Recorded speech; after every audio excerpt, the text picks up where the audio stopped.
Everybody ready? Good afternoon. My name is Joe Prentice, and the spelling is Joe-E-Prentice. I am police chief for the city of Okmulgee, and I also command the District 25 Violent Crime Task Force. With me is Carol Iskey, our district attorney, who sponsors the Violent Crime Task Force, and Sheriff Eddie Rice, who was one of the reporting agencies when this investigation started. I've got a brief statement that I'll read, and then I'll open it for questions and answer the questions that I can. As you know, Ivy Webster was reported missing to the Okmulgee County Sheriff's Office, and Brittany Brewer was reported missing to the Henrietta Police Department on Monday morning. I received a request shortly after to activate the Violent Crime Task Force. The task force began the investigation, and as part of that obtained a search warrant for the property on Holly Road. Because of the extremely large size of the property, we requested assistance from the OSBI. During the search, the bodies of 7 individuals were recovered. All were sent to the medical examiner for autopsies, and those examinations have been completed. Scientific identification has been obtained on all 7 of the individuals, and I have information regarding their injuries.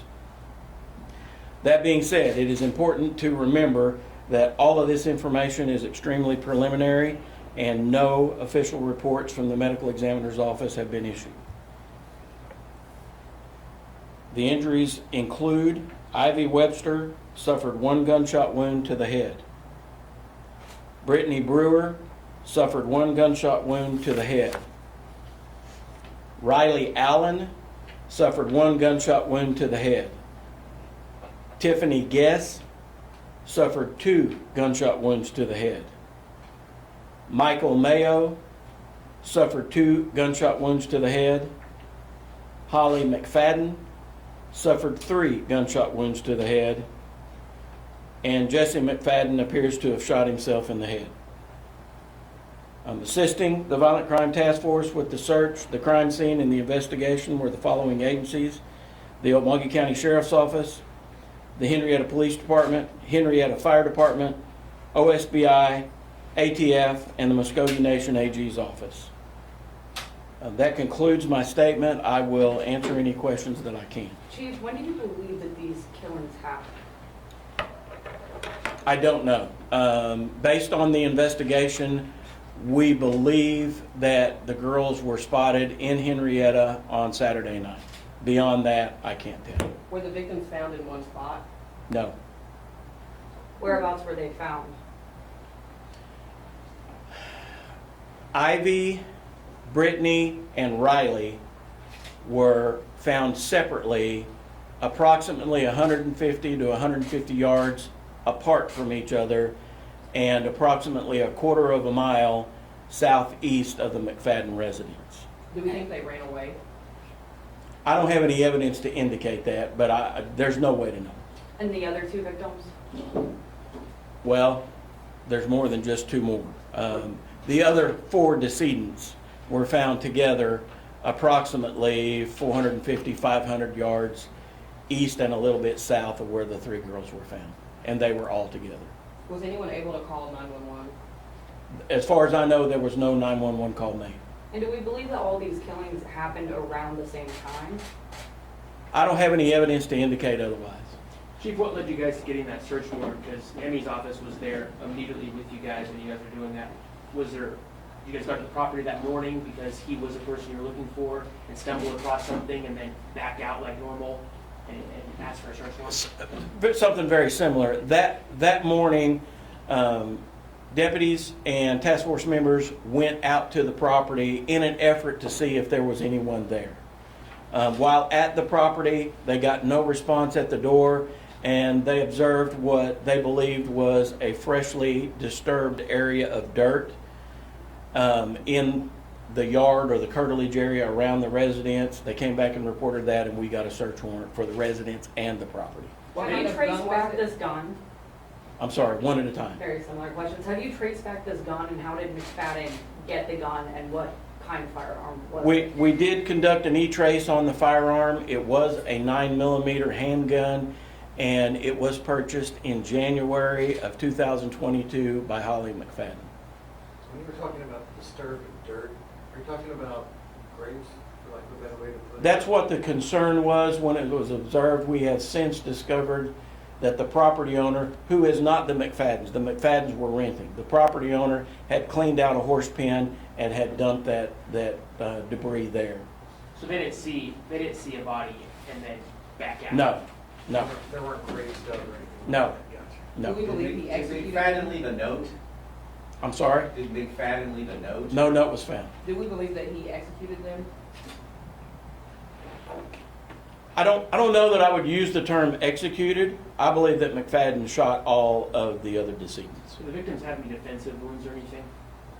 I didn't observe any. I haven't had any reported to me from the medical examiner's office, but I would caution you and remind you that this information is extremely preliminary. And Chief, Any other trauma to the body? One at a time. overall, what do you make of the situation? Family members tell us they believe this person planned this. What do you make of this? I'm guessing you've never dealt with anything like this before. Several questions there. I follow the evidence, all right? And the evidence is that Jesse McFadden murdered 6 people and then killed himself. Beyond that, I don't know what his thought process was. Whether he planned this, and if he did, how long, I don't have any evidence to base an opinion one way or the other on that. Was anyone tied up? No. Was there any other apparent trauma to the bodies other than these gunshot wounds? None that I observed, but again, it's really early and I haven't gotten anything from the medical examiner's Chief, office. there was a text message sent to Ivy's parents Sunday night that was odd, they said. Do we believe that was sent by Jesse? I'm not sure I know what text message you're talking about, so I can't comment intelligently. Were there any signs of a fight? I didn't observe any, no. What's your theory of motive? I don't think I want to speculate. I'm not gonna express a theory because again, I follow the evidence and I don't have any evidence to indicate what the actual motive was. And I'm gonna be honest with you folks. Normal people that understand care, love, compassion wouldn't understand if I could come up with it anyway. Chief, what kind of impact does this have on law enforcement? I mean, this is now 2 weirdly similar cases that you've had to deal with in just the last 6 months. Law enforcement is pretty resilient, and we know what we signed up for, and we play the hand that's dealt us. So when we get a call, we go. And with regard to how anyone is responding to it since the event, I don't have any indication that anybody's having any difficulties. We are conducting the follow-up investigation, which is doing some cleanup interviews and documenting everything that we discovered, just like we do in any other case. Have you heard from other parents, other teenagers? We heard possibly that more teenagers were invited. I don't have any information along those lines. That's first I've heard of it. Do we think he planned this? I don't know. Do we know if they were doing anything when the killings happened, like an activity of some sort outside? Wasn't anything obvious. Do you think he acted alone? Don't have any evidence to indicate that there was anybody else involved. Other than McFadden's rape conviction and his pending child porn charges, did he have any more recent run-ins with law enforcement that would act as warning signs? Not that I'm aware of. Absent his lengthy prison sentence and his Muskogee County case. How well did you know this person? I'm assuming was he on the sex offender register? Is this someone? Are we talking about Jesse McFadden? I personally did not know him. My understanding is he was a registered sex offender and was up to date on his registration. So you guys had no prior calls to this house before this incident? My agency would not have had any. The task force doesn't, as a matter of business, take calls for service. I would defer to the sheriff with that, and I would say that I am unaware of any others. Chief, you said all the victims suffered gunshot wounds to the head. Did they come from the back or the front? Some were to the side of the head, some were in the back of the head. There were injuries in the front of the head. So I would defer to the medical examiner for a firm answer on that. The short answer is I don't know for sure. I know you're unsure of when exactly it happened? Is there any reason to believe that he did this and then waited a while and then killed himself later on? Again, I follow the evidence. I don't have any evidence to indicate that. Anything is possible. Do you have any time, how long do you think they were at that residence? Were they there, gone all weekend, you showed up that Monday? Do you have any idea how long they were at? My understanding is the girls were friends with Tiffany, who lived at the residence, and were allowed to go and spend the night with her on Saturday, and were supposed to come home Sunday, and when they didn't, they were reported missing. Beyond that, I don't have any information. What were the ages of all the victims?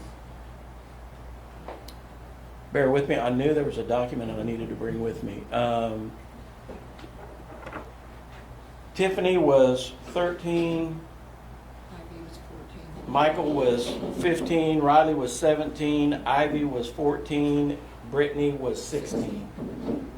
Holly was 35, and Jesse McFadden was 39. And just to confirm, the three, Riley, Tiffany, and Michael were all Holly's kids, not Jesse's. That is my understanding, yes. So these were his stepkids. Yes. And with Did the he make four, any recordings on his phone of his deeds or try to post anything to social media that you can determine?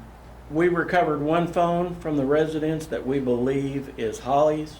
We recovered pieces of a phone from a wooded area quite a ways from the residence. We do not know who it belonged to.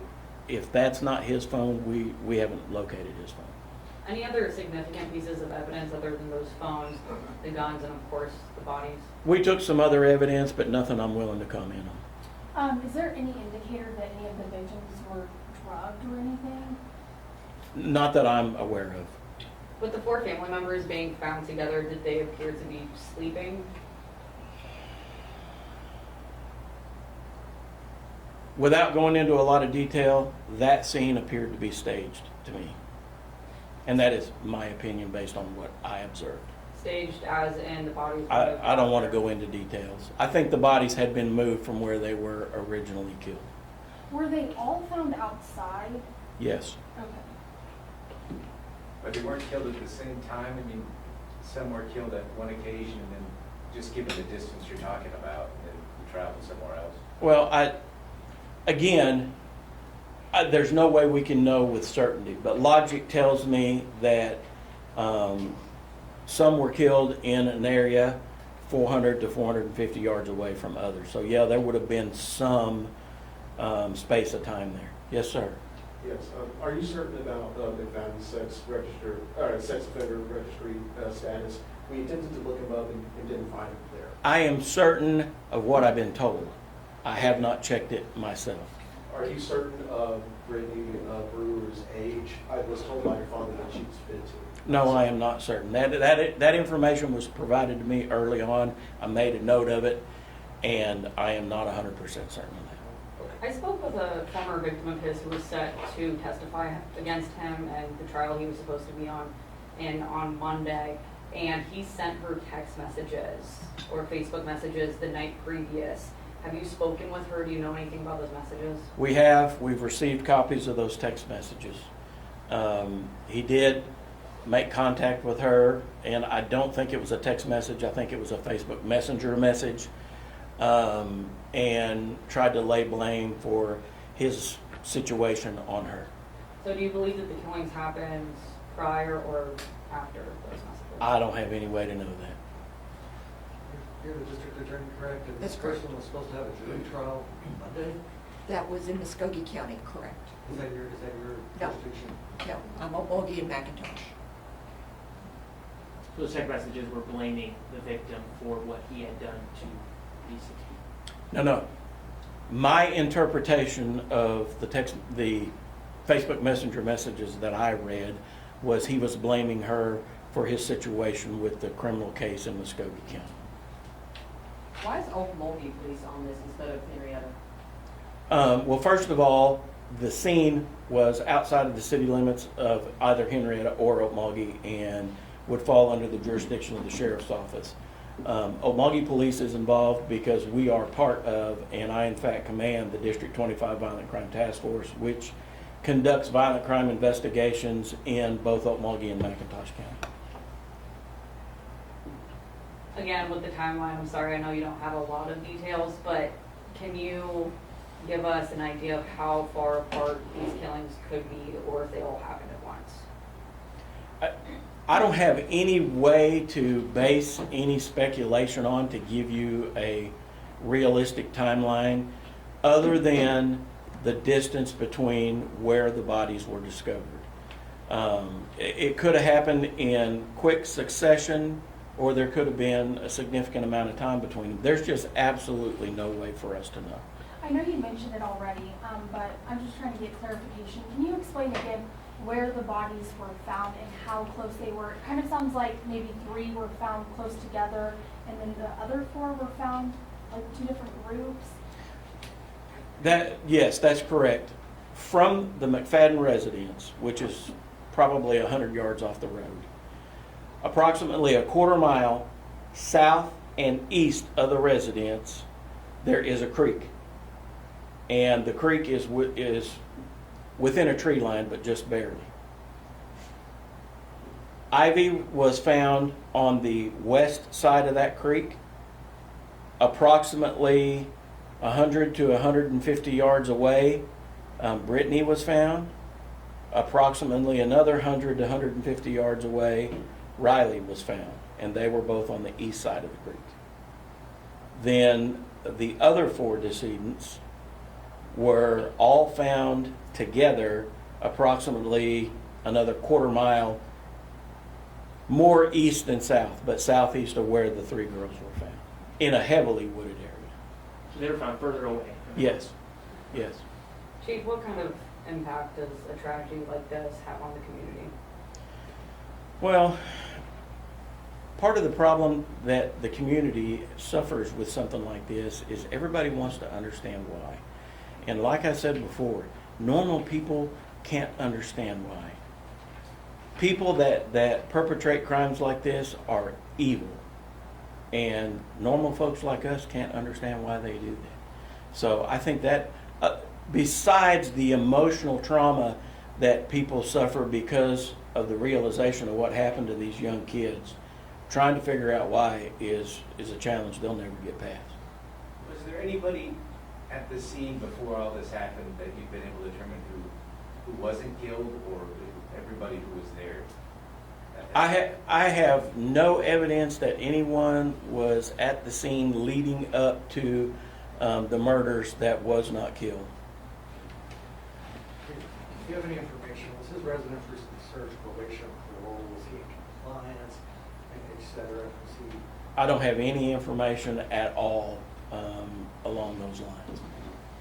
Were the bodies found with clothing, or they were all normal? All bodies were clothed. I know you, I think this was asked before, I'm just gonna ask again in case. I mean, 6 people to shoot and kill. Do you think that the 3 girls maybe were trying to run away? Any indicator that anyone tried to run away? That just seems like so many people to try and do that to without someone getting away. You're having the same difficulty that we have trying to figure out exactly what happened, because all we have is where the bodies were positioned and the injuries to them to try to indicate what happened, and there's just no way to know. And do you think that this was planned or spontaneous? No way to know that. And what is the district attorney's role in this? Now that, This is my task force. okay. It's been reported that Jesse McFadden was going to go to McAllister. Do you have any, before this happened, do you have any indication that actually happened, or he was not seen, or any evidence about that? Based on information that we have available to us currently, we don't think they ever went to McAllister. How did you all figure out that they didn't ever go to McAllister? The property in McAllister belongs to Jesse McFadden's family members, and we interviewed them, and they were cooperative and told us that they had never come down there. They hadn't come down there that weekend.